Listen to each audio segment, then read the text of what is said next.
The power of surprise, spicing up your English jokes. Hello, everyone. Welcome back to our series on using conflict in jokes. Today, we're diving into a fascinating topic: surprise and expectation in jokes. What does it mean, and how can it make your jokes funnier? Let's find out. Let's start with the basics. Surprise and expectation are key components of humor, especially in jokes. But why is that? Well, it's because jokes play with our expectations. They start by setting up a situation or a pattern that leads our minds down a particular path.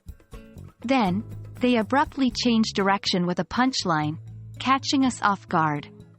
This sudden switch triggers laughter because it's unexpected. It's a surprise. Consider this classic joke: why don't we ever tell secrets on a farm? Because the potatoes have eyes, the corn has ears, and the beans stalk. Here, the joke sets up an expectation that it's talking about a real, sensible reason for not telling secrets. The punchline, however, surprises us with a humorous play on words related to farm produce. And that's what makes us laugh. Now that we understand the role of surprise and expectation, let's see how to use them effectively in our jokes.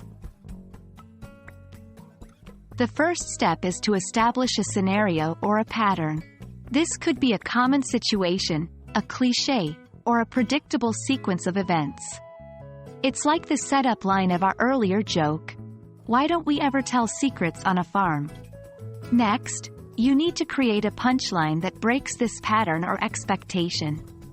This is where the surprise comes in. Remember, the punchline needs to be connected to the setup, but in a surprising way. The punchline of our earlier joke does this brilliantly. Because the potatoes have eyes, the corn has ears, and the beans stalk.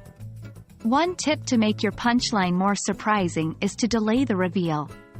Don't give away the punchline too early. The longer you build up the expectation, the more surprising the punchline will be. Now it's time for practice. Remember, humor is a skill and it takes time and effort to master it. Try creating your own jokes using the principles of surprise and expectation. Don't worry about being funny right away. It's all about experimenting and learning. Take existing jokes and see if you can rework them, or come up with entirely new ones. Remember, the goal is to set up an expectation, and then disrupt it with a surprising punchline. And that's all for today. I hope this video gave you a better understanding of how surprise and expectation work in jokes, and how you can use these elements to craft funnier and more engaging jokes in English. Keep practicing, keep experimenting, and most importantly, keep laughing.